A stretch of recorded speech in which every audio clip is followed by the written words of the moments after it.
स्थानीय आध्यात्मिक सभा की ओर से एक बार फिर आप सबका बहुत बहुत धन्यवाद और स्वागत। और आज की ये प्रस्तुति आरंभ करने से पहले मैं आपके साथ अपना ही एक प्रेरणा स्रोत आपके साथ शेयर करना चाहूंगी कि क्या चीज है जिसने मुझे प्रभावित किया है कि मैं आपके साथ बैठ करके यहाँ पर ये संवाद स्थापित कर सकूं। तो इसी की पृष्ठभूमि से हम लोग शुरुआत करते हैं और ये हमें मदद करेगा इस पूरी प्रस्तुति को और बेहतर आगे ले जाने में।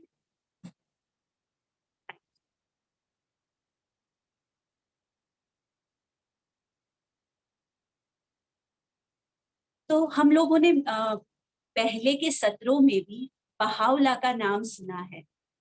हम लोग जानते हैं बहाई धर्म के संस्थापक बहाउल्लाह हैं। और आज हम लोग थोड़ा सा और आगे बढ़ेंगे और देखेंगे कि बहाउल्लाह का आरंभिक जीवन काल क्या था। तो बहाउल्लाह का जो जन्म था वो ईरान में हुआ था और वो ईरान के बहुत ही अमीर और बहुत ही प्रख्यात परिवार में हुए थे। और अगर हम लोग देखें 1817 में जब बहाउल्लाह का जन्म हुआ था, उस समय का ईरान जो था वहां उस समय भी जीवन जीना बहुत ही कठिन था। वहां पर बहुत ज्यादा अमीरी बहुत ज्यादा गरीबी दोनों था। और जो भी लोग मेहनत करते थे, जो भी गरीब इतनी मेहनत करके प्राप्त करता था, उसका फल भी रईस लोग ले लेते थे या फिर जो बहुत पहुंच वाले लोग थे उनका फायदा वो ले लेते थे।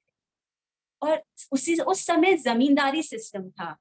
तो अगर देखा जाए जिसके पास ज्यादा धन नहीं था वो बहुत ही पीड़ित था। ऐसे समय में बहाउल्लाह का हुआ, लेकिन बहाउल्लाह सौभाग्यवश वो तो एक बहुत ही प्रख्यात फैमिली में हुए थे। और बहाउल्लाह के जो पिता थे वो वहाँ के जो राजा थे, वहां पर एक बहुत उच्च पद पर उनके पिता थे, तो उनको कोई दिक्कत नहीं थी। लेकिन जब वो एक युवा ही थे, इन सारे धन इन सारी संपत्तियों के बावजूद जो उन्हें मिली हुई थी, उन्होंने इन सबसे मुंह मोड़ लिया था। और उनका जो इंटरेस्ट था, उनको जो पसंद था वो ये था कि वो गरीबों की मदद करे, जो पीड़ित हैं उनकी मदद करे, उनको खुश कर सके। और यही पूरा समय वो जो थे इसी काम में लगे रहते थे।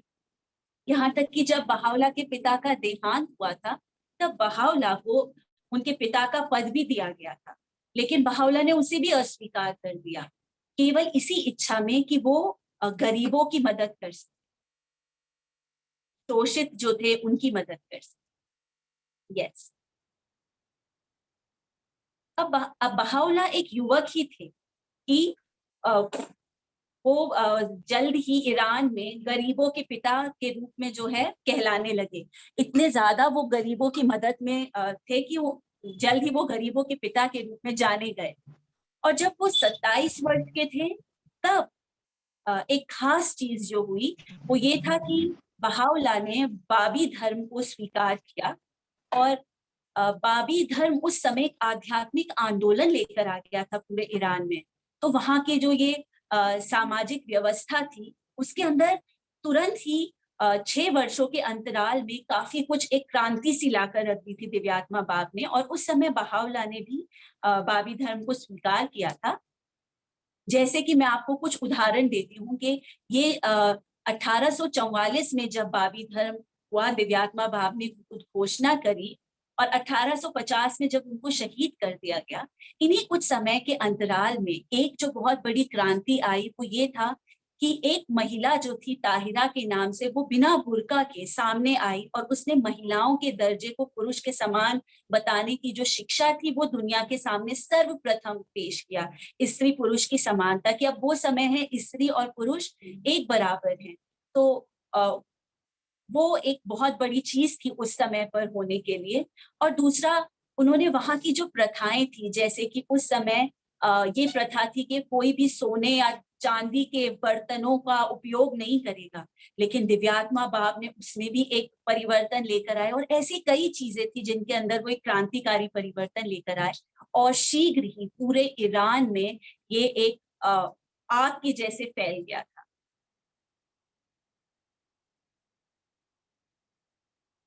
अब जब ऐसा हुआ तो इसके प्रत्युत्तर में वहां पर जितने भी राजनीतिक थे, जो भी धार्मिक अधिकारी थे, उन लोगों ने एक षड्यंत्र रचा कि ये बाबी धर्म तो बहुत तेजी से फैल रहा है और इसको रोकना होगा। और उस समय 10,000 से भी अधिक लोगों की हत्या करने का उन्होंने षड्यंत्र रचा, और उसमें बहावला भी अछूते नहीं रहे।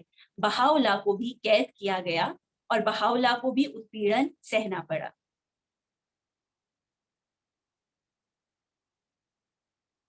तब बहावला को जो सजा मिली वो ये था कि बहावला को सियाचाल की कैद में डाल दिया गया था, और ये सियाचाल वहां पर भूमिगत मलिन जल गर्त था।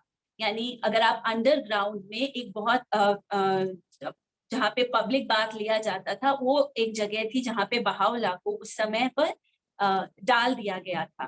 तो घुप अंधेरा था वहां पर, और बहुत ही बुरी स्थिति थी वहां पर कि वहां से बचना भी बहुत मुश्किल था। और इसी उम्मीद में उनको वहां पर डाला था कि और कैदियों के साथ जब उनपे भी भारी जंजीरें डाल दी जाएंगी तो वो भी उनकी मृत्यु हो जाएगी। और उनको बेड़ों में जकड़ा गया, और बहावला की गर्दन पर जो चेन डाली गई थी उसका वजन करीब 50 किलो से भी अधिक था। तो उन्होंने सोचा कि ऐसी परिस्थिति में बहावला का भी मृत्यु हो जाए। और यहाँ पर आप उसका चित्र देख सकते हैं, जो तेहरान का सियाचाल था, ये उसका चित्र है, और ये उस जंजीरों का चित्र है जो बहावला की गर्दन पर डाली गई। 3 महीनों से अधिक उनके गर्दन पर ये जंजीरें डाली गई।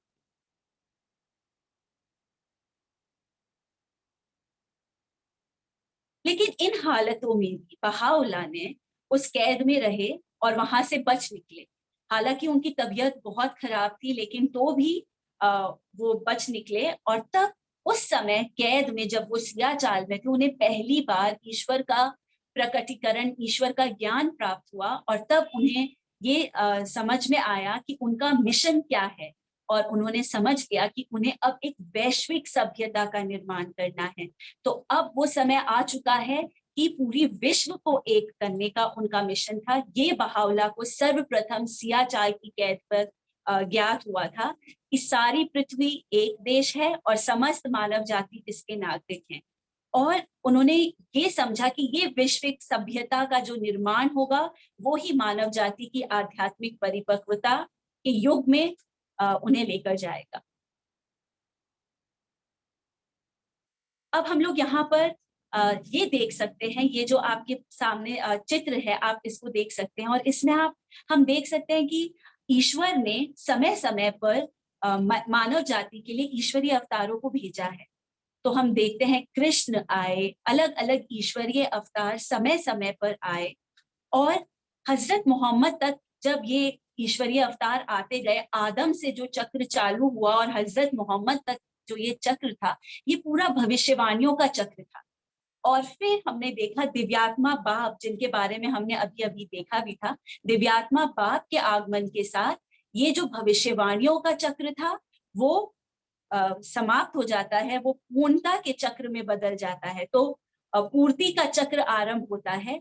और फिर आदम से लेकर के हजरत मोहम्मद तक जो भी ईश्वरीय अवतार आए, उनका उद्देश्य था कि वो मनुष्य को ये सिखा सके कि ईश्वर एक है। वो ईश्वर की एकता के ऊपर अपना धर्म लेकर आए, उन्होंने मनुष्य के साथ संविदा स्थापित करी। लेकिन बाब और बहावला के आगमन के साथ हम एक नए चक्र में प्रवेश करते हैं, और वो चक्र है जो कि हमें सिखाएगा कि समस्त मानव जाति एक है, पूरी धरती एक है, पूरी पृथ्वी एक देश के समान है। ये मनुष्य की परिपक्वता का संदेश है, जो कि अब एक नए चक्र में हम लोग प्रवेश करते हैं। और यहाँ पर हम इसको खूबसूरती से इस सूर्य रूपी रूपक के साथ समझ सकते हैं। एक उदाहरण जो कि जैसे सूर्य हर दिन निकलता है और अपनी रोशनी पृथ्वी तक देता है, उसी तरीके से ये जीवनदायी आध्यात्मिक शिक्षाएं और आवश्यकताएं जो हर युग में होती हैं, उसे ईश्वर अपने ईश्वरीय अवतारों को भेजकर के हमें देता है।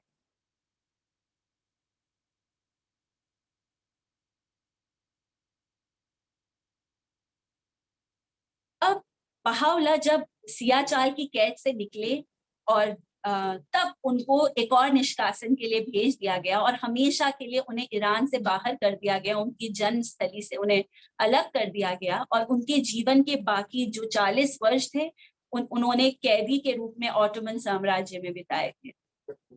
और यहाँ पर आप उसका पूरा जो है उनका मैप देख सकते हैं यहाँ पर कि कैसे बहावला ने तेहरान को छोड़ा था 12 जनवरी 1853 में, और फिर बहावला जो थे वो बगदाद गए जो कि इराक की राजधानी था उस समय। 1863 तक वो वहां पर थे और फिर जो है उनको आगे से आगे जब निष्कासित किया गया, फिर वो वहां से जो है कॉन्स्टेंटिनोपल गए, फिर वहां से वो जो है एड्रियानोपल गए और बाद में जो है अक्का में आए और वहीं पर उनका जो है फिर बाद में स्वर्गारोहण।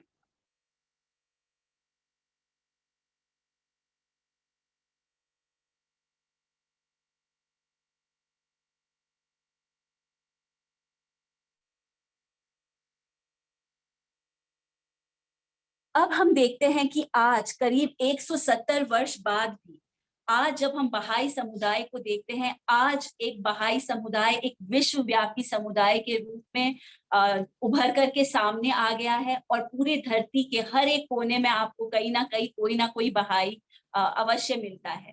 तो वो विश्वव्यापी समुदाय जिसके बारे में बहावला का उद्देश्य था, आज पूरे विश्व में वो बहाई समुदाय फैल चुका है।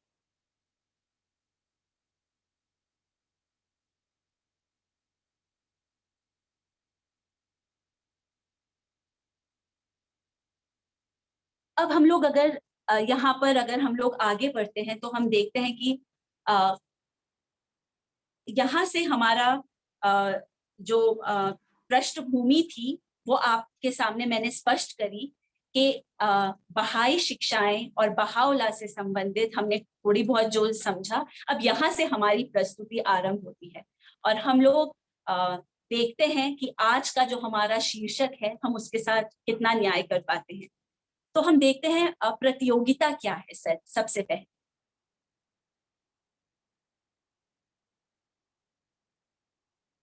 तो अगर हम देखें कि आज के आधुनिक युग में प्रतियोगिता जो है वो स्वहित केंद्रित है और स्वहित केंद्रित होने के नाते वो उत्कृष्टता की ओर अपने प्रयास कर रहा है। तो प्रतियोगिता उत्कृष्टता की ओर तो प्रयास कर रहा है लेकिन स्वहित है उसके केंद्र में, मेरा खुद का हित है वो प्रतियोगिता है।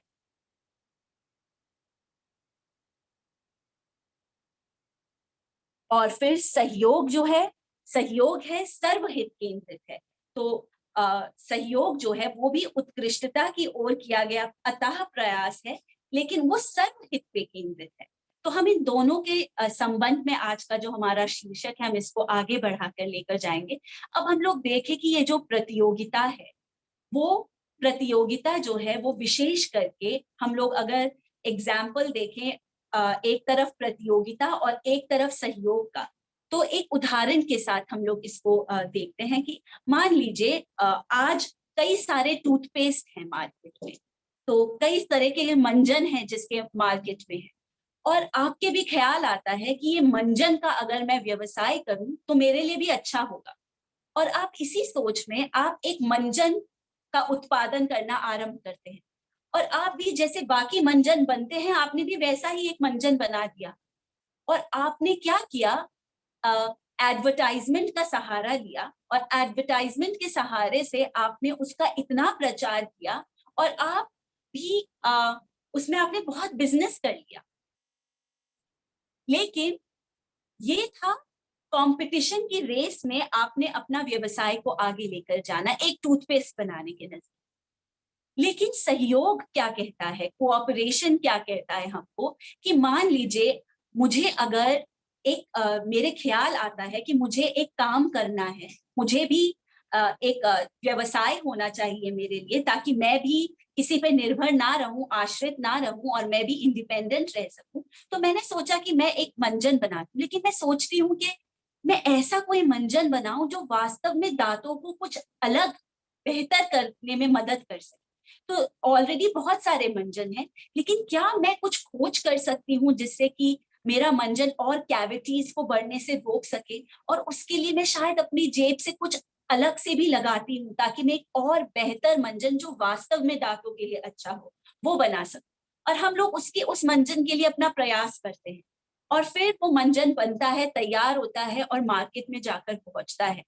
हालांकि हो सकता है वो एडवर्टाइजमेंट के बावजूद भी इतना ज्यादा प्रभावशाली ना हो पाए और मैं मेरा व्यवसाय इतना ज्यादा सफल ना हो पाए, लेकिन मैंने मानव जाति के हित में जाकर के उसको प्रयोग किया है। वो सर्वहित में गया है मेरा टूथपेस्ट बनाने का जो कार्य था।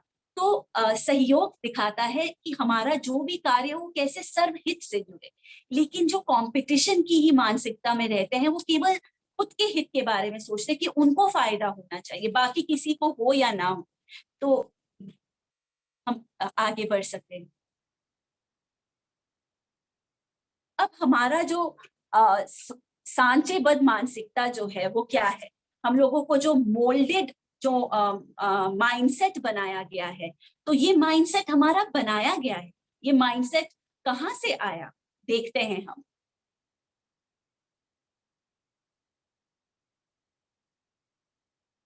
तो यदि हम लोग देखें, हम सबको सिखाया गया है कि विद्यालयों व विश्वविद्यालयों के द्वारा, मीडिया के द्वारा, राजनेताओं व अर्थशास्त्रियों के द्वारा कि प्रतियोगिता जो है वही सबसे उत्पादक तरीका है। और सभी तरीके के अगर हमें संचालन करने हैं, जो भी हमें कार्य करने हैं, उसमें प्रतियोगिता ही एकमात्र तरीका है जिससे हम सफल हो सकते हैं, जिससे हम उत्पादक हो सके। तो यही हमें सिखाया जाता है। बच्चा जैसे ही स्कूल में प्रवेश करता है वहां से वो सीखता है प्रतियोगिता, और जब तक कि वो अपने जीवन के अंत तक उसको कहीं ना कहीं अपने सामाजिक वातावरण से कहीं ना कहीं से वो प्रतियोगिता ही मानसिकता में उसकी बैठाई जाती है।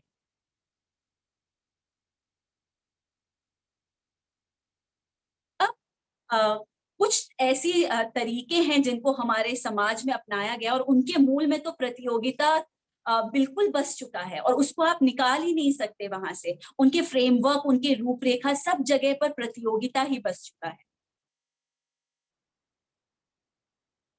लेकिन यहाँ पर जब हम पहुंचते हैं तो हमारे पास एक बुनियादी प्रश्न आता है, और वो बुनियादी प्रश्न है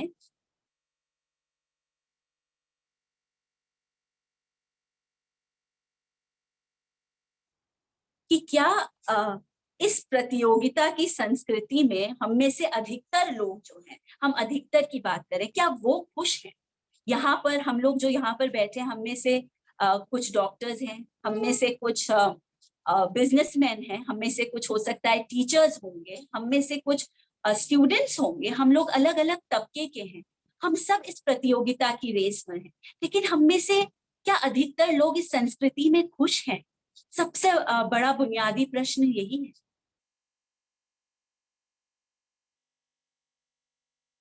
क्या ये जो प्रतियोगिता पर आधारित हमारी जो सबसे पहली, अगर हम एक संस्था को देते हैं, हमारी सामाजिक संस्था, हम राजनीतिक व्यवस्था को अगर देखें, क्या इस प्रतियोगिता भरी राजनीतिक व्यवस्था के अंदर इस सब के बावजूद जो वो कर रहे हैं, क्या हमारा शासन वो जिम्मेदारी के साथ कर पा रहे हैं? क्या वो हमारा शासन सतत रूप से कर पा रहे हैं? अगर हम अर्थशास्त्र को देखें, अगर हम अपना इकोनॉमिक सिस्टम देखें, वहां पर भी बुनियादी जो चीज है वो प्रतियोगिता है। मार्केट फुल ऑफ प्रतियोगिता है।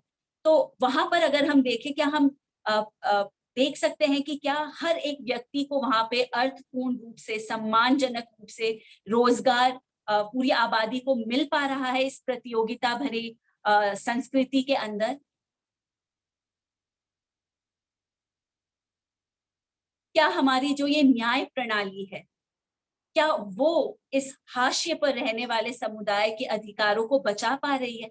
हम लोग अगर देखें, ये जो हाशिए समुदाय है हमारा, जो मार्जिनलाइज्ड कम्युनिटी है हमारी, जिसको बहुत अधिक सम्मान नहीं दिया जाता, बहुत अधिक उसके अधिकार नहीं है, क्या उसको ये न्याय प्रणाली, क्या उसको न्याय दे पाती है? ये न्याय भी मेरे ख्याल से कुछ ही लोगों के हाथों में जाता है, जिनके पास शक्ति है वो न्याय ले पाते हैं। तो ये प्रतियोगिता जो संस्कृति है, वो कहाँ से हमें खुशी दे पा रही है? क्या हमारी जो शैक्षणिक प्रणाली है, जो एक और हमारी सामाजिक संस्था है, उसमें भी ये प्रतियोगिता जो उसका आधार में बसा हुआ है, क्या वो आज की इस पीढ़ी को, अब ये जो मानव जाति की चुनौतियां आ रही हैं, क्या ये उसको इनसे सामना मुकाबला कर पाने की के लिए तैयार करा पा रहा है? हम लोगों के जो भी उत्तर हो, आपको जो भी लगता है हाँ या नहीं, आप कृपया 2 मिनट का समय लेकर चैट बॉक्स में अपने उत्तर लिखिए। ये हमारी मदद करेगा कि हमारा ये जो संवाद है हम इसको दोनों रूप से कर सके, उधर से आप भी और इधर से हम भी।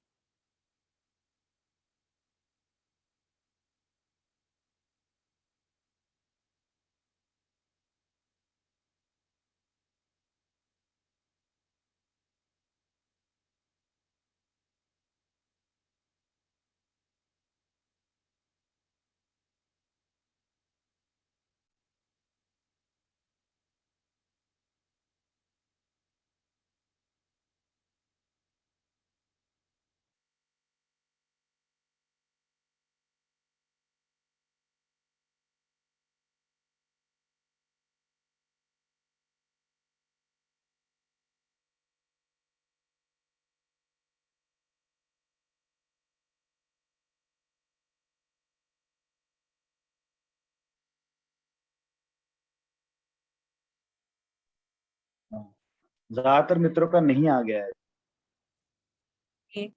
Thank you Anuj. एंड बिल्कुल ये हमें खुशी नहीं दे पा रहा है। और अगर हम लोग इस कॉन्सेप्ट के ऊपर अगर हम लोग और डिटेल में जाते हैं, हम लोगों ने अलग अलग सामाजिक संस्थाओं को यहाँ पर देखा, हमने राजनीतिक संस्था को देखा, हमने इकोनॉमिक सिस्टम को देखा, हमने लॉ की सिस्टम को यहाँ पर देखा, हमने एजुकेशन सिस्टम को देखा। कहीं पर भी ये प्रतियोगिता हम में से प्रत्येक को कहीं पर भी हर किसी को खुशी नहीं दे पा रहा है। अगर हम लोग इसके कोर में देखें तो आज हम मार्केट में अगर देखते हैं तो हम पाते हैं कि नीड्स एंड वांट्स में बहुत कंफ्यूजन डाल दिया गया है कि मेरी जो आवश्यकताएं हैं, मेरी जो जरूरतें हैं, उसके अंदर बहुत और मेरी जो इच्छाएं हैं, एक तरफ मेरी जो वास्तविक जरूरतें हैं और मेरी जो इच्छा, इन दोनों के बीच में बहुत उलझन सा पैदा कर दिया गया है। अगर आप देखें तो आप ये पाएंगे कि क्या कर रही है प्रतियोगिता सिस्टम, एडवर्टाइजमेंट के माध्यम से हमें हमारी जो इच्छाएं हैं, अब वो हमारी उसको नीड्स बना रहा है। फॉर एग्जाम्पल, अब अधिकतर अगर हम लोग मैं एक लड़की हूँ, सो आई नो, अगर हम लोग यूथ्स के चैट्स अगर देखेंगे तो उनकी चैट्स में यही होता है, मैं बहुत ज्यादा गोरी नहीं हूँ, हाँ, मैं बहुत ज्यादा पतली नहीं हूँ, मैं बहुत मोटी हूँ, मैं बहुत ज्यादा लंबी नहीं हूँ। और इन्हीं चीजों को देख करके जो हमारी वांट्स नहीं भी है उसको हमारी नीड्स में बदल दिया जाता है, और उसी पर कितना ज्यादा खर्च कर दिया जाता है, कितना हमारा रिसोर्सेज उसकी तरफ जाके फैल जाता है। और फिर यही एडवर्टाइजमेंट को अगर हम लोग देखें, हम लोग दो रूप में देख सकते हैं। एक जो एडवर्टाइजमेंट की प्रणाली है वो पुशिंग प्रणाली है, वो धक्का देने वाली प्रणाली है। और उसके तहत क्या होता है कि आप कहीं पर भी जाओ, वो एडवर्टाइजमेंट आपका पीछा करती चली जाती है, वो आपको छोड़ती नहीं है। चाहे आप हाईवे पर जा रहे हो गाड़ी के साथ, वहां पर आपको एड्स मिल जाएंगे जो आपको पुश करता रहे, आपका पीछा करता रहता है। आप अगर मोबाइल भी आज खोलते हो तो उसमें भी आपको एड्स आपका पीछा करते, तो आप जिधर जाओगे एक एडवर्टाइजमेंट का सेक्शन है जो आपका बराबर पीछा करता जा रहा है, ताकि आपकी वांट्स को वो आपकी नीड्स में बदल सके।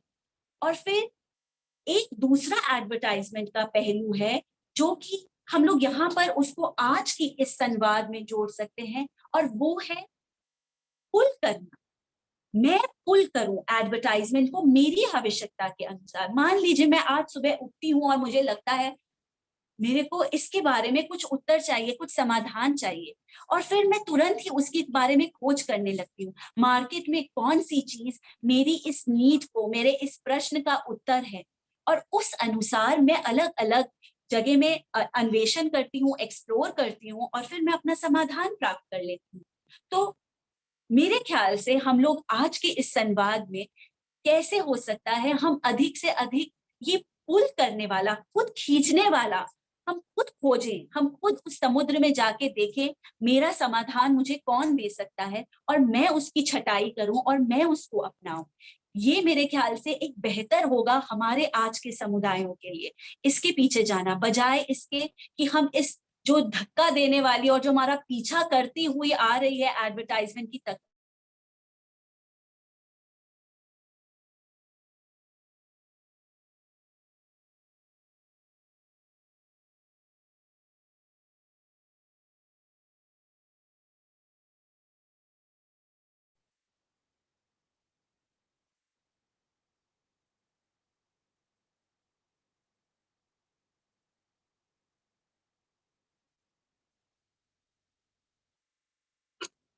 अब अगर हम लोग देखें, जैसे कि आप लोगों ने उत्तर दिया और यही उत्तर है नहीं, और इसके पीछे सबूतों के पहाड़ हैं, हम में से प्रत्येक चीख चीख कर कह सकता है कि बिल्कुल नहीं, ये प्रतियोगिता हमें खुशी नहीं दे पा रही है,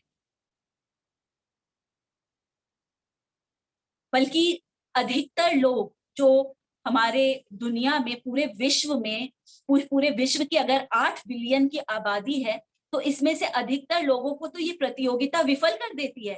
केवल कुछ ही है जो इसमें सफल हो पाते हैं।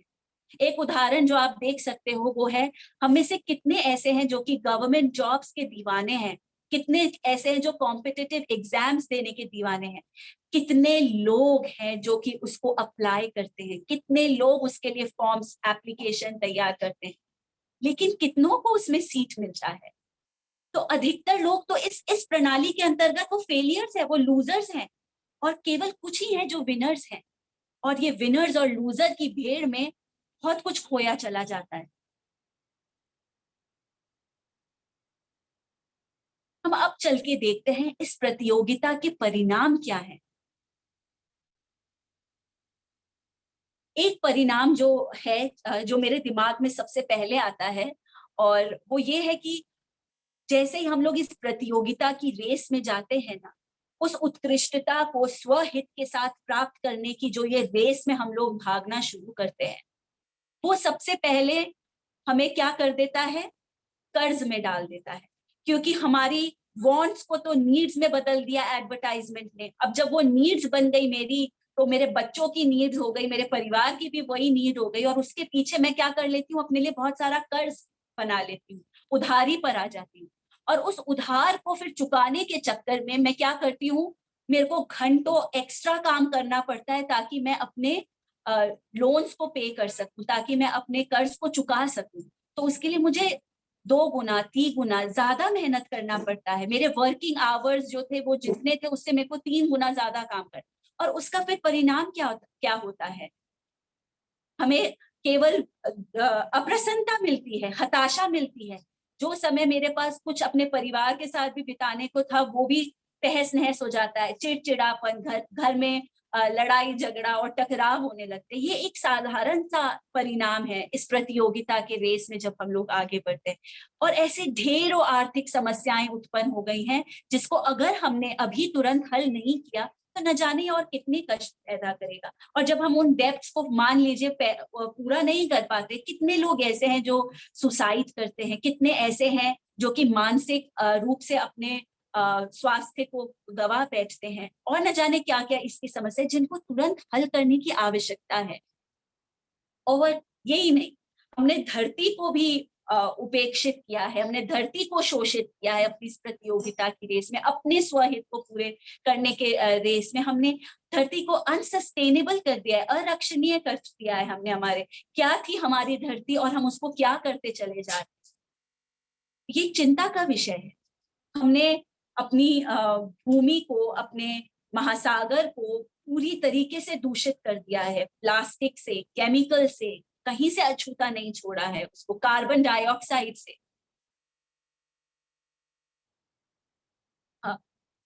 हम लोगों ने इतना कार्बन डाइऑक्साइड इन फैक्ट्रियों से, इन वाहनों के प्रदूषण से इतना भर दिया है कि हमारा जो पूरा वातावरण है, इकोलॉजिकल सिस्टम है, वो अस्थिर होता चला जा रहा है। ये और इससे भी महत्वपूर्ण हम लोग अगर देखें, अब हम सामूहिक विलुप्ति के एक और युग की शुरुआत कर चुके हैं। एक सामूहिक विलुप्ति का एक चक्र था जहां पे डायनासोर विलुप्त हो चुके थे, लेकिन अभी उस एक्सटिंक्शन की और वापस से वो बढ़ रहा है। न जाने कितने हमारे जो वातावरण से न जाने और कौन कौन से प्राणी जो है एक्सटिंक्ट होते चले जा रहे हैं इसी प्रतियोगिता की रेस में, ताकि स्वहित को पूरा किया जाए। यहाँ पर अगर हम लोग इस स्लाइड को हम लोगों ने लगभग करीबन कितने सत्रों में बराबर देखा है। इसी प्रतियोगिता की रेस में प्रत्येक राष्ट्र, प्रत्येक समुदाय, हर कोई जो है अपने आप को और ज्यादा दिखाने के लिए इन्वेस्ट करता है। वो जनसंहार के लिए, हथियारों को उत्पन्न करने के लिए न जाने कितने ट्रिलियन यूएस डॉलर्स हर साल पूरा विश्व जो है लगा रहा है इसके अंदर, भ्रष्टाचार में लगा रहा है, वो प्रतियोगिता की भीड़ में जा रहा है। कॉस्मेटिक अगर आप देखें तो मेरे को बहुत आश्चर्य हुआ, करीबन 328 बिलियन यूएस डॉलर्स प्रति वर्ष पूरे विश्व में कॉस्मेटिक्स के ऊपर लगाया जा रहा है इसी प्रतियोगिता में कि हर कोई सबसे सुंदर दिख सके। सो कहाँ पर जा रहा है ये इतना सारा जो धन है, कौन सी रेस में लगा रहे हैं हम?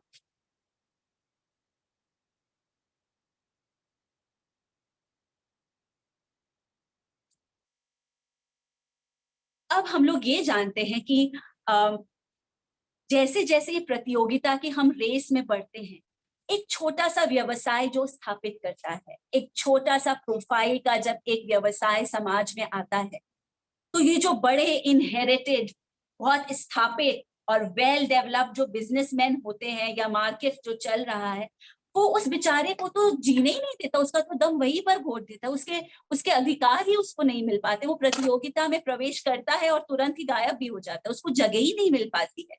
हम ये है उस प्रतियोगिता की रेस।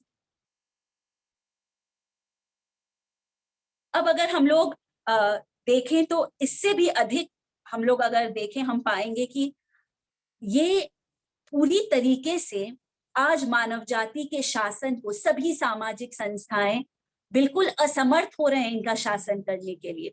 जिम्मेदारी, न्याय और सतत तरीकों के माध्यम से ये प्रतियोगिता समुचित रूप से जो मानव जाति का शासन होना चाहिए, जहां पे सबको लाभ वो हो ही नहीं पा रहा है। और जितना अधिक हम और देरी करेंगे उतना ज्यादा ये पीड़ा बढ़ेगी, क्योंकि आज की अगर आबादी 8 बिलियन है इस दुनिया के अंदर, वो इस सिस्टम में तो नहीं जा सकते। विनर्स और लूजर की रेस में लूजर्स की संख्या इतनी है इस प्रतियोगिता सिस्टम में, और विनर्स बहुत कम है। इन कमजोर की जो मार्जिनलाइज पॉपुलेशन है, आबादी है, उनको उनकी कोई स्थान ही नहीं है यहाँ पर, उनको केवल भुगतना है। और फिर यदि हम लोग देखें कि ये जो भी सामाजिक आदतें, जो भी सांस्कृतिक जो हमारे प्रतिरूप थे, वो अब फायदे की जगह और ज्यादा नुकसान कर रहे हैं इसी प्रतियोगिता की भीड़ में। एक सामान्य अगर हम लोग उदाहरण देखें, विवाह में ये जो दहेज का जो प्रथा है, अगर मेरे बड़े भाई ने अपनी बेटी के शादी में इतना लगाया है तो मुझे उससे कम तो नहीं लगाना है, कम से कम मुझे उतना तो लगाना ही होगा। तो ये एक प्रवृत्ति है जो कि और ये कोई फायदा तो नहीं करी, बल्कि उससे ज्यादा और नुकसान पहुंचा रही है। और भी बहुत सारे हमारे प्रतिरूप है जो कि स्थापित है, लेकिन अब वो हानिकारक हो चुके हैं समाज के लिए। देन लेन की जो प्रथा है वो बहुत खतरनाक है।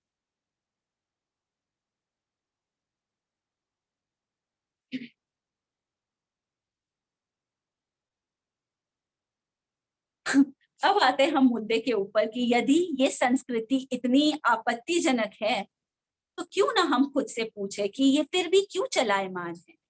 अगर ये इतना नुकसान पहुंचा रही है, तो भी आज धरती में ये प्रतियोगिता की संस्कृति क्यों चलायमान है। और अगर ये हमारे लिए इतनी परेशानी का कारण है, तो क्यों ना हम इस संस्कृति से आगे निकल चलें, इससे इसके चंगुल से हम निकल करके बाहर निकल जाए।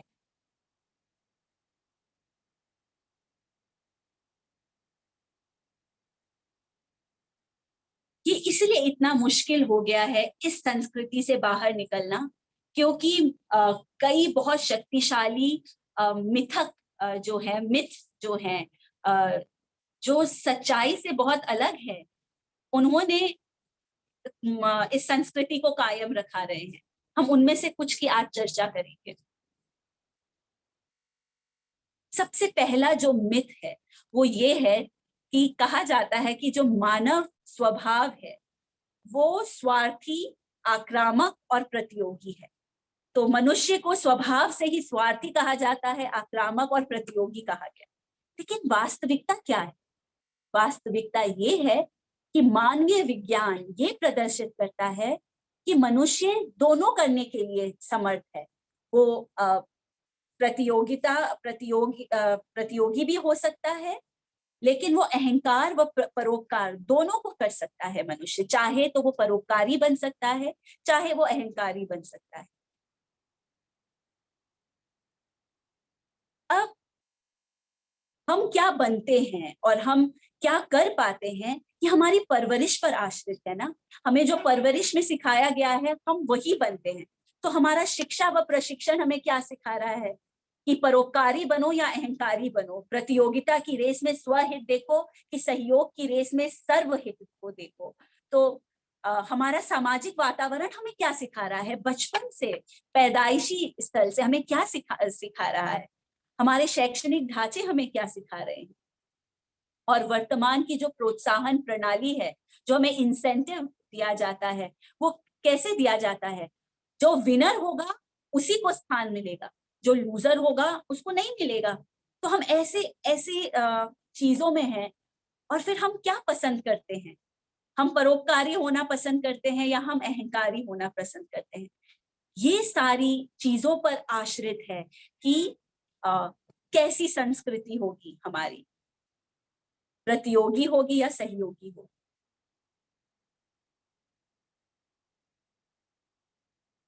दूसरा जो मिथक है वो ये है, कहा जाता है कि उत्कृष्टता, एक्सीलेंस, रचनात्मकता, क्रिएटिविटी, उत्पादकता, प्रोडक्टिविटी और नवोन्मेष जो भी है, ये केवल और केवल स्वहित प्रतियोगिता द्वारा ही प्राप्त किए जा सकते हैं।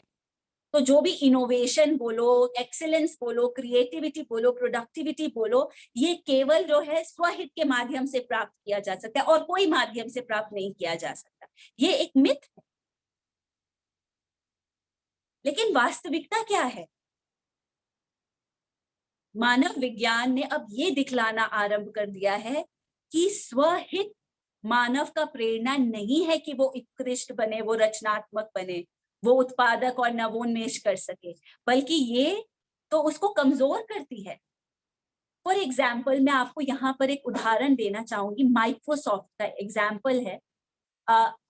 अगर हमें याद हो तो 1990s के करीब ये माइक्रोसॉफ्ट जो था वो आया था मार्केट में और वो बहुत सक्सेसफुल हुआ था माइक्रोसॉफ्ट 1990s में। और जैसे जैसे वो सक्सेसफुल हुआ तो उसने ये सोचा कि क्यों ना वो और ज्यादा एक्सपीरियंस लोगों के साथ, जो MBAs हैं और जो प्रोफेशनलिस्ट हैं, उनके साथ वो बैठ करके और ज्यादा इसको और अच्छा कैसे कर सके, इसकी और उत्कृष्टता और रचनात्मकता और उत्पादकता और इनोवेट करने के लिए उन्होंने ऐसा किया। उन्होंने और लोगों से चर्चा किया, MBAs के साथ और सबके साथ, और उन्होंने उनको क्या गाइड किया कि प्रतियोगिता स्किल होना चाहिए, तब जाके आपका जो ये है और ज्यादा बढ़ेगा, और ज्यादा उत्पादक होगा, और ज्यादा रचनात्मक होगा। और फिर माइक्रोसॉफ्ट ने उसको इम्प्लीमेंट किया। उन्होंने टीम्स में जाकर के ये प्रतियोगिता को डाल दिया कि आप प्रतियोगिता करो एक दूसरे से, प्रतिस्पर्धा करो एक दूसरे से, एक टीम दूसरे टीम के साथ, दूसरी टीम उस टीम के साथ। तो नेचुरल सा होने लगा कि ये टीम जो था उसको नीचे, वो टीम, ये कंपटीशन का भाग है कि आपको आगे बढ़ना है तो आप दूसरे को कोशिश करोगे कि कहीं वो आगे ना निकल जाए, बल्कि ये कोशिश करोगे कि वो कैसे ही कुछ भी ना कर पाए। और फिर इसी के परिणाम स्वरूप अगर आप देखो, लेट 1990s में 1990 के आखिरी के सालों के अंदर क्या हुआ कि माइक्रोसॉफ्ट में बहुत सारी प्रॉब्लम्स आने लग गई थी। अचानक से हैंग हो जाता था, अचानक से स्क्रीन ग्रीन हो जाती थी और स्क्रीन ही चली जाती थी, बहुत तरीके की उसके अंदर समस्याएं आने लगी। और एक जो चुनौतीपूर्ण स्पेस था वो माइक्रोसॉफ्ट के लिए। और वो कैसे कह सकते हैं, ये मिथक है कि उत्कृष्टता प्रतियोगिता के साथ प्राप्त की जा सकती है, रचनात्मकता, उत्पादकता, नवोन्मेष प्रतियोगिता के साथ नहीं। ये मनुष्य के अंदर स्वहित है कि वो और उत्कृष्ट बने। तो ये इन्वायरमेंट उसको आगे नहीं बढ़ने दे सकता, बल्कि कई बार वो जो करना चाहता है वो प्रतियोगिता के कारण दूसरे उसको करने ही नहीं देते, उसका दम घोट देते हैं और वो कहीं ना कहीं छुप जाता है हमेशा हमेशा के लिए।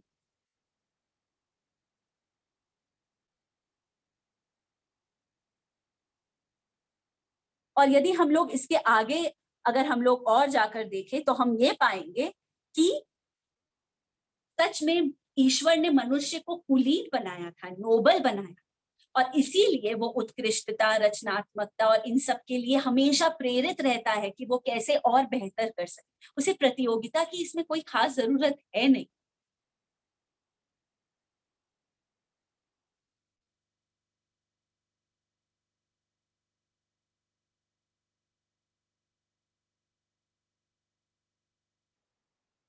अब हम लोग तीसरे मिथ के ऊपर चलते हैं, और वो तीसरा मिथ कहता है कि प्रतियोगिता जो है वो ही विकास को गति देता है। अगर हमें विकास को गति देनी है तो हमें प्रतियोगी होना होगा।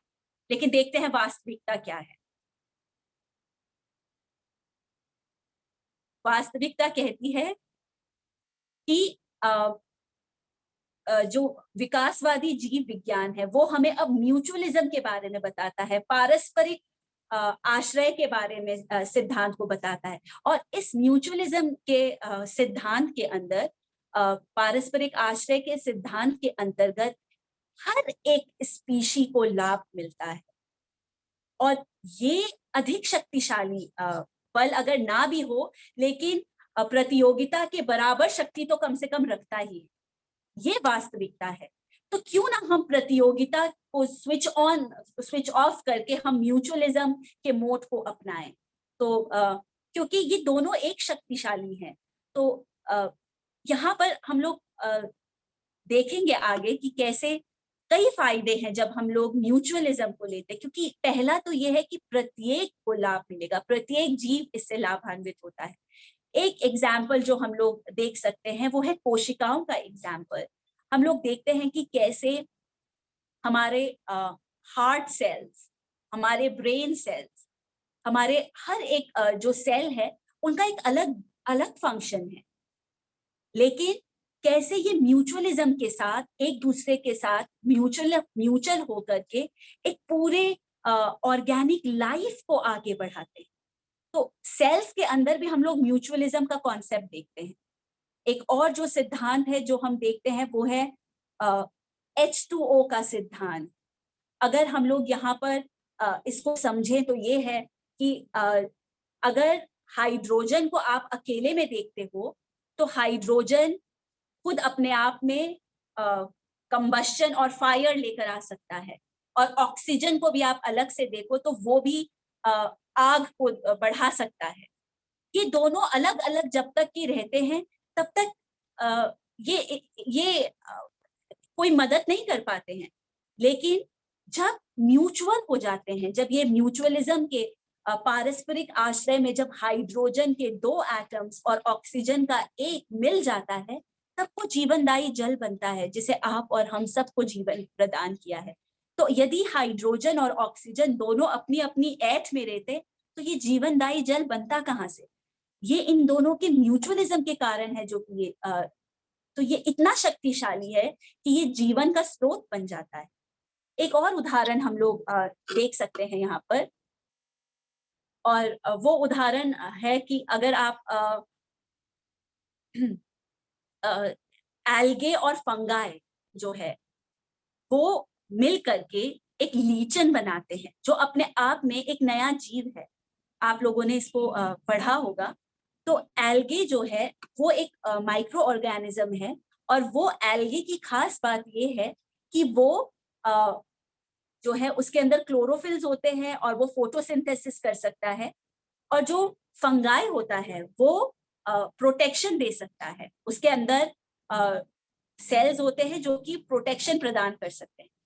तो अब एल्गे जो है फंगाई को खाना देता है और फंगाई जो है वो एल्गे को इस म्यूचुअलिज्म के अंतर्गत संरक्षण देता है। और इन दोनों के म्यूचुअलिटी के बाद एक नया जीव कुल मिला के एक लीचन उत्पन्न हो जाता है जो अपने आप में एक जीव। और इस तरीके से हम लोग देख सकते हैं कैसे म्यूचुअलिज्म कंप्लीट एक नया सिस्टम, एक नया प्रणाली को उत्पन्न करने में संभव है। और ये म्यूचुअलिज्म ही है जो कि हमें उत्तरजीविता के लाभ मिले हैं। और इसी के कारण है कि मानव को अविश्वसनीय रूप से इतना सबल जीव वो बन पाया है। कहीं ना कहीं इसमें म्यूचुअलिज्म का बहुत बड़ा रोल है।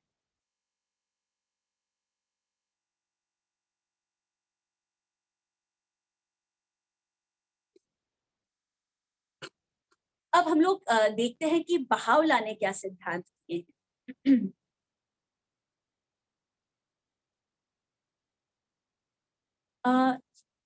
तो बहावला की जो शिक्षाएं हैं वो हमें बताती हैं कि ये बहुत आवश्यक है कि हम अपने सहयोगात्मक क्षमताओं को पोषित और विकसित करें। तो हम लोग इस कोऑपरेशन वाली क्षमता को, इस म्यूचुअलिज्म वाली क्षमता को और पोषित और विकसित करें। और हमारी जो प्रतियोगात्मक वृत्ति है, जो कॉम्पिटिटिव बोध है हमारा, हम उसको नियंत्रित व अनुशासित करें। तो हमने देखा था पहले मिथक के अंदर कि मनुष्य दोनों ही कर सकता है। तो वो अहंकारी और प्रतियोगी भी हो सकता है, व साथ ही वो परोपकारी भी हो सकता है।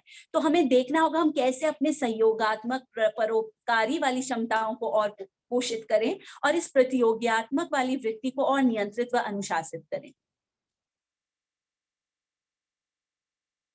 और साथ ही बहाई धर्म इस धारणा को पूरी तरीके से अस्वीकृत करता है कि समाज केवल प्रतियोगिता और कुछ सीमित संसाधनों का अखाड़ा है, जिसमें केवल कुछ ही विजेता होते हैं और बाकी सब पराजित होते हैं।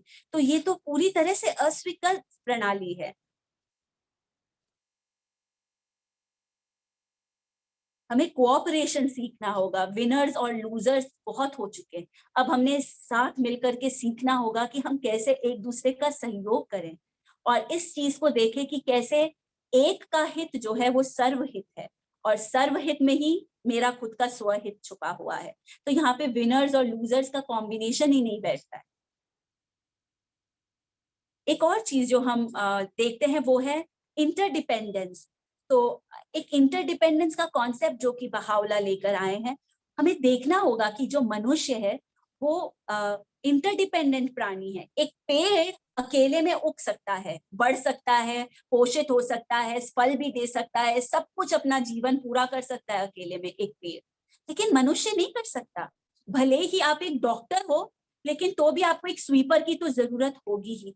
भले ही आप इंजीनियर हो, तो भी आपको शॉपकीपर की जरूरत होगी, आपको और लोगों की। हम एक दूसरे पे आश्रित हैं, हम इंटरडिपेंडेंट। और अगर एक इसमें सफर करता है तो बाकी सब सफर करते हैं। और जहां सबका हित होता है वहां पर एक का हित होता है।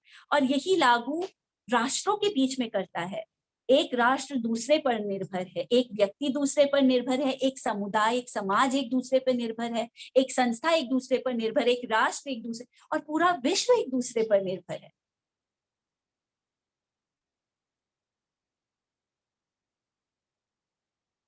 अब हम मिलकर के देखते हैं कि इस एकता के सिद्धांत में क्या शामिल है।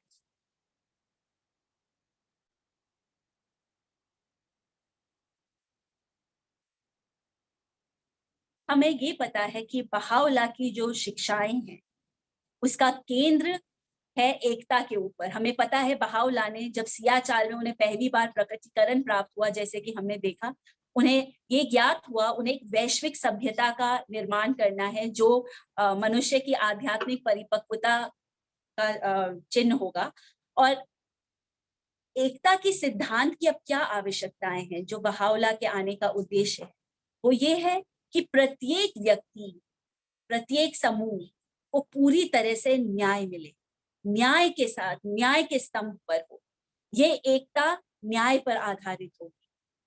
और फिर उन्होंने कहा कि अंतर्निहित क्षमताओं को विकसित करने का अवसर प्रदान करना है ताकि समस्त समाज के हित में योगदान दिया जा सके।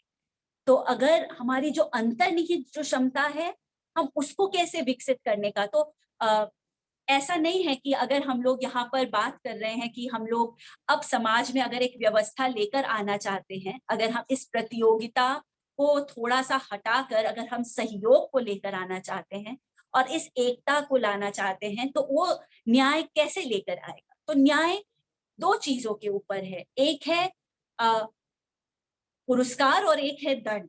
तो अभी आज के समय में अगर हम देखते हैं इस प्रतियोगिता के अंदर कोई कायदे कानून नहीं है, बस स्वहित छुपा हुआ है। लेकिन बहावला कहते हैं इस कंपटीशन में भी कुछ कायदे कानून होने चाहिए, और यदि कोई उस कानून को करेगा पूरा, वो पुरस्कृत है, और जो नहीं करेगा उसे दंड मिलना चाहिए, उसे पनिशमेंट मिलना चाहिए। और पनिशमेंट केवल उस पनिशमेंट देने के लिए नहीं, बल्कि इस अंतर्निहित क्षमताओं को विकसित करने के लिए, क्योंकि मनुष्य दोनों को करने में समर्थ है, लेकिन क्योंकि उसने वैसा नहीं किया, तो कैसे हमारा दंड वो वातावरण बनाए जिससे कि उसकी परोपकारिता बाहर निकले और उसकी अंतर्निहित की जो कुलीन क्षमताएं हैं वो समाज को फायदा दे सके, ना कि केवल दंड देने के मकसद से। वो दंड कैसे उसे उसकी अंतर्निहित क्षमताओं को सामाजिक विकास में बदल सकता है, उसके आधार पर।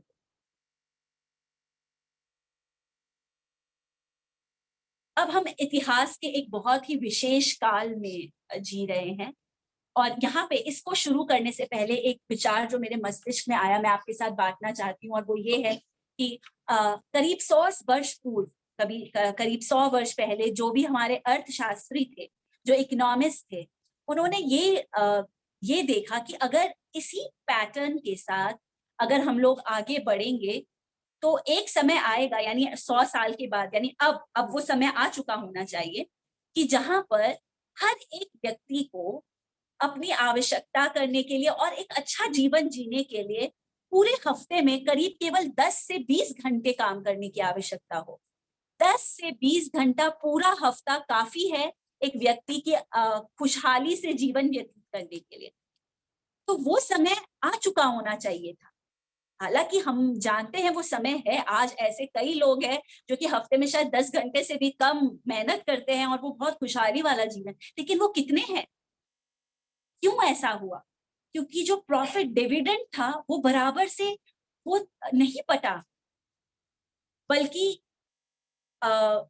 अमीरी और गरीबी का फासला इतना ज्यादा बढ़ चुका, जहां पे अगर हम लोग देखें तो एक जगह मैं पढ़ रही थी कि शायद जो यूनाइटेड स्टेट्स की जो आधी से ज्यादा आबादी है, उतना जो धन है, उनका जो धन है वो केवल 3 यूएस के लोगों के पास है। तो ये कौन सा मापदंड हुआ? तो हम उस समय में हैं आज, जहां पर हम ऐसे समय में तकनीक है हमारे पास, ऐसे विज्ञान है हमारे पास कि हम कम से कम मेहनत में भी अपना जीवन खुशहाली से रहकर अपने परिवार के साथ समय बिता सकते हैं। हम और ज्यादा कला को महत्व दे सकते हैं अपने इस जीवन के अंदर और खुशहाली से जीवन जी सकते हैं। एक पहलू तो इसका ये, लेकिन हम इतिहास के एक ऐसे विशेष काल में भी हैं जहां पे सदियों से कई व्यक्तियों ने जीने की कामना की, क्योंकि क्योंकि इसको हम आगे आगे बढ़ते हुए हम इसको और बेहतर अपने संवाद में देखेंगे।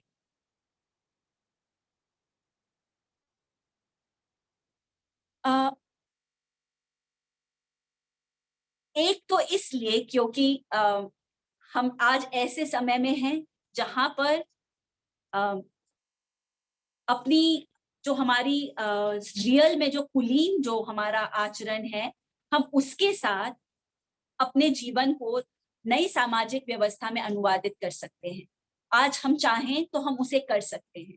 कैसे करेंगे इसके ऊपर हम आगे चर्चा करेंगे, लेकिन आज हमारे पास ऐसा विज्ञान है, आज तकनीक इतनी बढ़ चुकी है, आज विज्ञान इतना बढ़ चुका है कि आप और मैं इस तरह से आज मिल रहे हैं, वैसे ही हम मिल करके आज चाहें तो इस पृथ्वी के प्रत्येक व्यक्ति की आधारभूत आवश्यकताओं को जान सकते हैं, उनको पूरा कर सकते हैं अगर हम चाहें तो।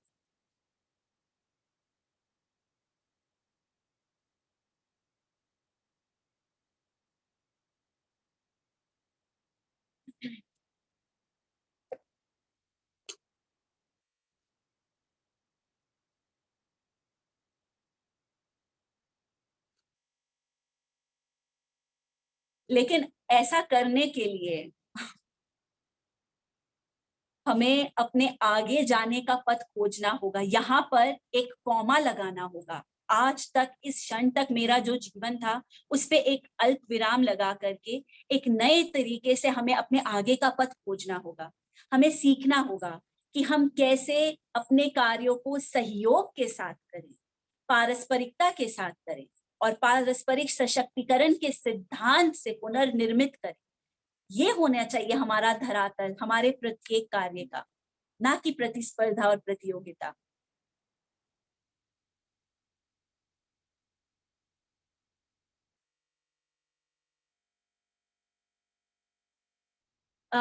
यहाँ पर कई बार हम लोग इस उलझन में आ जाते हैं कि सहयोग करना, कोऑपरेशन और इक्वालिज्म एक नहीं है।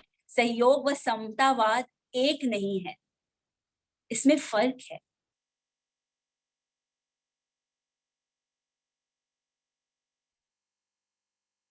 ये अब्दुल बहा का चित्र है, जिनको हमने अपने लगभग प्रत्येक प्रस्तुति में हमने इनके मार्गदर्शन को देखा है। बहाई धर्म के केंद्र विभूति हैं ये, और हमारे परम प्रिय मास्टर हैं। तो अब्दुल बहा ने, अगर आप देखें तो वो जब 8 साल के थे, वो तब अपने पिता के साथ उनकी जो उनको दिक्कतें, उनको जो परेशानियां, उनको जो कठिनाइयां और निष्कासन दिए, वो उनके साथ थे जब वो 8 साल के थे। और जब तक वो 65 साल के थे, वो उनके साथ, उन्होंने उन कैदों में, उन निष्कासनों में बराबर साथ दिया, 65 साल तक। अब इसके बाद जब 1912 में अब्दुल बहा पहली बार जब पश्चिमी देश में उस कैद से बाहर निकले और पश्चिमी यात्राओं के लिए जब गए, ये वो समय था इतिहास में, जब हम देखें तो बोल्शेविक रेवोल्यूशन जो था वो उस समय खत्म ही हो रहा था। और अगर आप देखें तो यूरोप और रशिया में कम्युनलिज्म जो था वो बहुत ज्यादा पकड़ में था।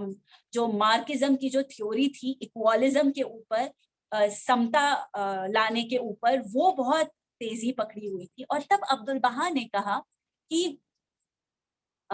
एक्चुअली ये इक्वालिज्म जो है, ये जो समता, समानता जो है, पूर्णतः समानता हो, पूरी तरह इक्वालिटी हो हमारे सामाजिक प्रणाली के अंदर, वो एक तरह से असंभव ही नहीं है बल्कि हानिकारक, क्योंकि मानव जाति तो विविध है और विभिन्न प्रतिभाएं व क्षमताएं हैं इसके अंदर। तो वो इक्वालिज्म हो ही नहीं सकता है एक के अंदर। अगर वो हो भी तो हम कईयों का तो दम वैसे ही घोट रहे हैं।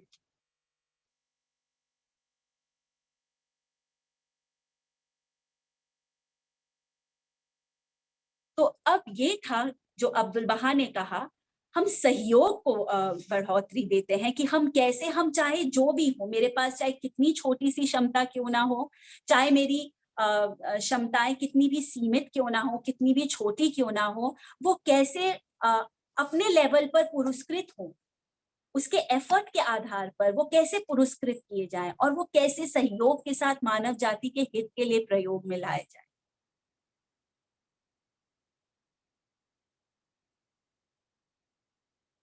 अब यहाँ पर सवाल है कि हम किस तरह इस प्रतियोगिता की संस्कृति को त्याग कर सकते हैं, जिसमें हम सब निमग्न हैं। आज हम सब, बच्चे से लेकर के बूढ़े तक, सब कोई इस ही प्रतियोगिता की संस्कृति में है और डेली हम उसी की रेस में जाते जा रहे हैं। अब हम इसको कैसे त्याग कर सकते हैं?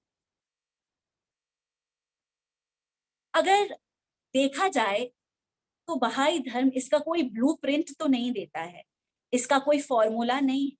लेकिन अगर हम देखें तो ये भौतिक विज्ञान के सिद्धांत के समान है। फिजिक्स की एनालॉजी अगर हम लोग देखें तो बिल्कुल फिजिक्स के प्रिंसिपल के समान है। अगर 1950s के समय में अगर हमसे कोई कहता कि हमें स्पेस में रॉकेट लॉन्च करना है, हमें चंद्रमा पर रॉकेट भेजना है, तो क्या था? पॉसिबल ही नहीं था। हमारे पास कुछ भी नहीं था उस समय कि हम ऐसा कर सके।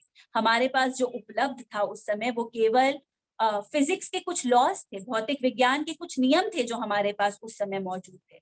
और फिर क्या हुआ? उस भौतिक विज्ञान के जो नियम थे उनका साथ मिलकर के कलेक्टिवली, सामूहिक रूप से उसका अध्ययन किया गया, उन प्रिंसिपल्स का अध्ययन किया गया। उस पर परामर्श किया गया और फिर अप्लाई किया गया उस नॉलेज को, और फिर एक कॉम्प्लेक्स अडेप्टिव सिस्टम के तहत उस पैटर्न को लाया गया, जिससे कि करीब शायद 20-30 साल के बाद ये पॉसिबल हो गया। और चंद्रमा तो क्या, स्पेस तो क्या, आज हम लोग मंगल ग्रह तक जाकर पहुंच चुके हैं। न जाने कितने वहां पर हमने अपने चिन्ह वहां पर जाके छोड़ दिए, और क्या क्या होने वाला है आने वाले समय में।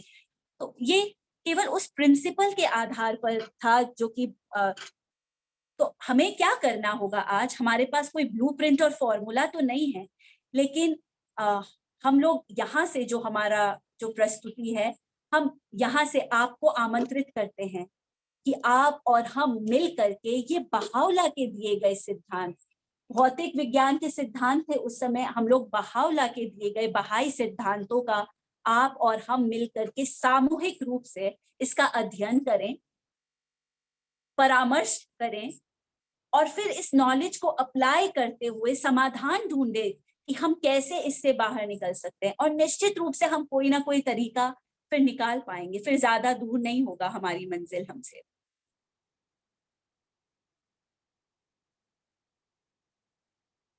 अब देखते हैं कि हम लोग जहां कहीं पर भी हैं, हम जिस भी स्थान पर हैं, अपने स्थानीय स्तर पर हम क्या कर सकते हैं कि हम इस सहयोग को प्रभावशाली बना सकें। हम कैसे इसको लेकर के आ सकते हैं, हम कैसे एक छोटे से रूप में इसको आरंभ कर सकते हैं।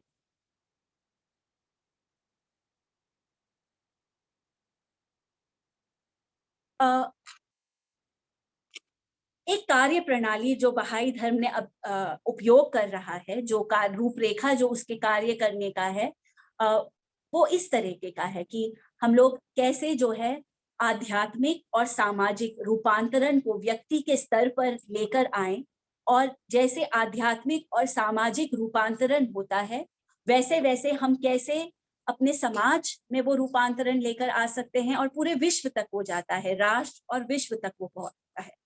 तो एक समान सोच रखने वाले लोग, पड़ोसी व मित्र, आप और हम जो आज इस प्लेटफॉर्म पर एक दूसरे से संवाद कर रहे हैं, हमारे बीच में एक सहयोग होता है कि हम लोग एक जैसी सोच रखते हैं, और हम जानते हैं कि आज जो समाज को बेहतर हम कैसे बना सकते हैं, हम कैसे इसको और एकता और सहयोग के साथ आगे लेकर जा सकते हैं। तो इसी पे आधारित हम लोग नैतिक व आध्यात्मिक शिक्षाओं पर केंद्रित करते हैं, और अपना प्रशिक्षण प्राप्त करते हैं रूही संस्थान के पाठ्यक्रमों के माध्यम से। और फिर हम लोग ये जानने का प्रयास करते हैं कि कैसे बहाई बाल कक्षाओं का आयोजन हो। यहाँ पर कदापि केवल ये बहाई बच्चों तक सीमित नहीं है, और ना ही केवल इस कार्य प्रणाली को लाने के लिए कोई मोनोपॉली है। इसमें बिल्कुल कोई मोनोपॉली नहीं है। बहाई धर्म में प्रत्येक पृष्ठभूमि, प्रत्येक धर्म, प्रत्येक हर कोई आमंत्रित है यहाँ पर सहयोग देने के लिए, एक बेहतर विश्व के निर्माण के लिए, इस वैश्विक सभ्यता के निर्माण के लिए। हम अब आगे बढ़ चुके हैं, वैश्विकता दुनिया में आ चुकी है, इसको रोका नहीं जा सकता। तो हम कैसे इसकी आवश्यकताओं को पूरी करने के लिए, हम और आप में से जो एक समान सोच रखते हैं, हम कैसे बच्चों के अंदर उस आरंभिक नन्ही उम्र में, जब वो 5 या 6 साल के होते हैं, हम उनको कैसे कोऑपरेशन सिखाएं, सहयोग करना सिखाएं, बजाय इसके कि वो प्रतियोगिता के बारे में सीखें। क्या आपको नहीं लगता उनको उस बचपन से उस नैतिक कक्षा की में उस सहयोग को घोल करके उनको सिखाया जाए तो उनको मदद करेगा? फिर हम समाज के दूसरे स्तर पर आते हैं जो कि किशोर हैं, और वो सबसे ज्यादा चुनौतीपूर्ण उम्र से गुजर रहे हैं। एक ऐसी उम्र से गुजर रहे हैं जहां पर वीडियो गेम्स का बहुत चस्का है आज के समय में, इस उम्र के अंदर। और अगर आप देखें कि अगर ना मिले तो तोड़ फोड़ पर आ जाना, जिद पर आ जाना, ये ऊर्जा से भरी हुई उम्र है। इनके अंदर अनेक, क्यों ना हम उस ऊर्जा को, जहां पर वो उसको न्याय पे लाकर रखें, न्याय के धरातल पर, कि वो कैसे छोटे छोटे स्तरों के अंदर, छोटे छोटे प्लेटफॉर्म्स के अंदर वो न्याय के कारक बने, बजाय के अन्याय के समर्थक बने। और फिर हम लोग तीसरे तबके के बारे में देखते हैं, जहां पर युवा व वयस्क साथ मिलके, जो कि नायक हैं, जो कि हीरो फॉर चेंज है, जो कि रूपांतरण लाने के सबसे बड़े नायक कौन है हमारे दुनिया में, हमारे समाज में, हमारे विश्व में, वो है युवा। और कैसे वो मिलकर के इस अध्ययनरत कक्षाओं के माध्यम से अपना प्रशिक्षण प्राप्त करते हैं और कोई ना कोई सेवा का मार्ग ढूंढते हैं जहां पे वो सहयोग, एकता व शांति की स्थापना कर सकें। तो ये वो प्लेटफॉर्म है जहां पर आप और हम, जहां पर ये बहाई परिपेक्ष के माध्यम से हम लोगों की अगर एक समान सोच है, हम लोग मिलकर के हाथ मिला सकते हैं और मिलकर के हम लोग कैसे इस रूही संस्थान के पाठ्यक्रम के साथ जुड़ करके हम लोग एक बेहतर समाज के निर्माण को और आगे लेकर जा सकते हैं। और वास्तव में यही वो चीज है जो कि हमें आगे मदद कर सकता है। अब जब हम लोग ये सहयोग, जब हम लोग ये म्यूचुअलिज्म, पारस्परिकता के बारे में बात करते हैं, हम आत्मनिर्भरता के बारे में बात करते हैं, आप लोगों से बात करने के दौरान जो है मेरे को कुछ ख्याल जो आए, मैं आपके साथ जो शेयर करना चाहती हूँ वो ये है कि अगर हमें पता हो, भारत में तो पता नहीं कि क्या क्या है, लेकिन जब हम लोग यूएस एज अ मॉडल देखते हैं अधिकतर लोग, तो हम लोग अगर देखें कि हमें कई बार लगता है पॉलिसी बना लेने से, हमें कई बार लगता है नियम कानून बना लेने से सब कुछ अच्छा हो जाएगा, तो ऐसा होता नहीं है। इसके उदाहरण है हमारे पास।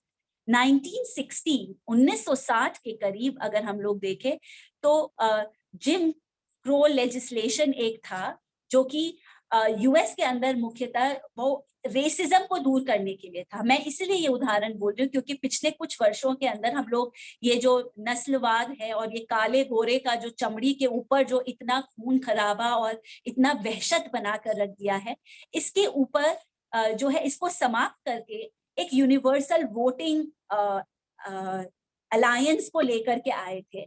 कैसे हम लोग वैश्विकता को अपनाएं और कैसे इस नस्लवाद को खत्म करते, इसके ऊपर पॉलिसी आई थी।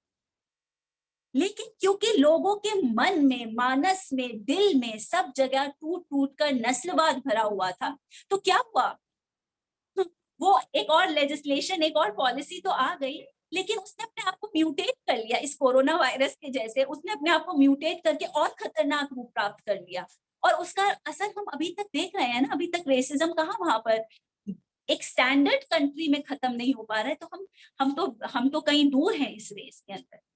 तो यहाँ पर ये मैंने इसलिए बोला कि अगर हमें लगता है पॉलिसी मेकिंग, अगर हमें लगता है कानून बनाने से समस्याएं हल हो जाएंगी, तो ये सही नहीं है, क्योंकि इससे आगे किसी और चीज की जरूरत है। अगर आपको याद हो, हमारे पिछले सत्रों में हमने बात करी थी कि मिलेनियम गोल्स अचीव कर लिए जाने थे 2015 में, जहाँ पे सभी को मानव अधिकार मिलने चाहिए थे और न जाने क्या क्या।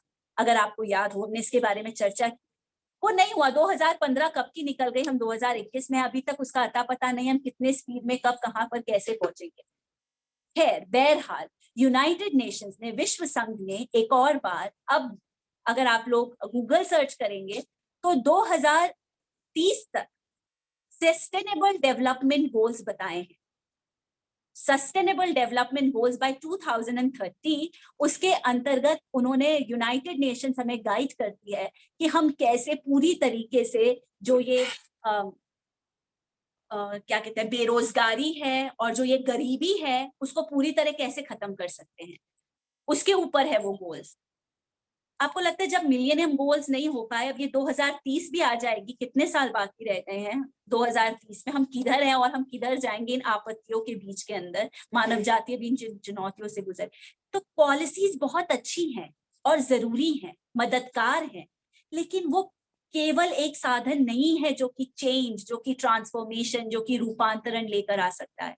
इसीलिए हम और आप बैठ करके ये संवाद यहाँ पर कर रहे हैं, क्योंकि इसमें धर्म की भूमिका है, इसमें नैतिक सशक्तिकरण की भूमिका है जो धर्म लेकर आता है, और इसी के लिए धर्म के नवीनीकृत होने की बहुत आवश्यकता है। आज हमने बोला कि आदम से लेकर हजरत मोहम्मद तक आए गए अवतारों का जो चक्र था वो ईश्वर की एकता पर आधारित था। अब वो समय आ गया है जहां पे मानव मात्र की एकता वैश्विक सभ्यता पे आधारित होगा, और इसीलिए धार्मिक नवीनीकरण होने का, उन सिद्धांतों के नवीनीकरण होने का और उस अनुसार रणनीतियां, कार्य रूप और रूपरेखाएं तैयार करने की आवश्यकता है।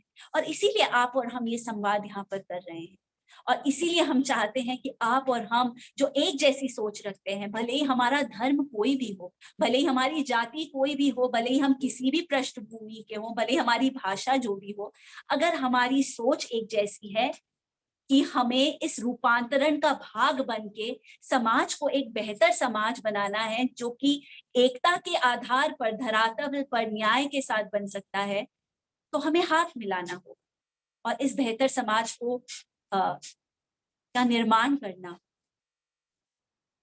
आप सबका बहुत बहुत मैं धन्यवाद देना चाहूंगी कि आप सब लोगों ने इतने धैर्य से हमें सुना, और हम आशा करते हैं हमारा ये संवाद जारी रहे और हम मिल करके एक सकारात्मक रूपांतरण लाने के एक प्रेरक बन सके। Thank you friends.